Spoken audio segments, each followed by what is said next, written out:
நான் Prajan, big Boss season என்னோட white card contestant. இந்த வீட்டில் யாருக்குமே மரியாதை தெரியாது, நாவடக்கம் இல்லை, ப்ராப்பர் ரெஸ்பெக்டே கிடையாது. ஒவ்வொருத்தரோட மாஸ்கையும் தனித்தனியாக வச்சு கிழிக்க போகிறேன். இது ஜஸ்ட் என்ட்ரி மட்டும் கிடையாது, ஃபைனல் வார்னே.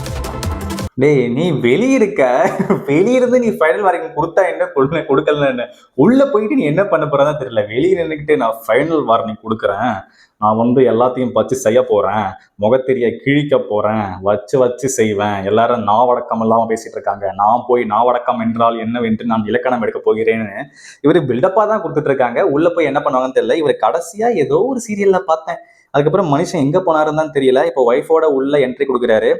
வைல்டு கார்டில் ஒய்ஃபோட என்ட்ரி கொடுத்த நபர்னு சொல்லிட்டு இருக்காங்க. கப்புள்ஸ் என்ட்ரி இவங்க தான் இருக்கிறதுலே ஃபர்ஸ்ட் கப்புள் என்ட்ரி இந்த பிக் பாஸ் ஹோல் சீசன்ஸ் இவங்க தான் இருக்க போறாங்கன்னு சொல்லி ரொம்ப பெருமையா பேசிட்டு இருக்காங்க. உள்ள போய் 2 பேரும் ஒன்னா வெளியே வர போறாங்களா, இல்ல ஒவ்வொருத்தரா வெளியே வர போறாங்களா, இல்ல ஜெயிச்சுட்டு வர போறாங்களான்னு சொல்லிட்டு பொறுத்திருந்து பார்ப்போம். இவங்க 4 பேரும் ரொம்ப பில்டப் கொடுக்குறாங்க. உள்ள போய் கண்டென்ட் மட்டும் ஒழுங்கா வரல.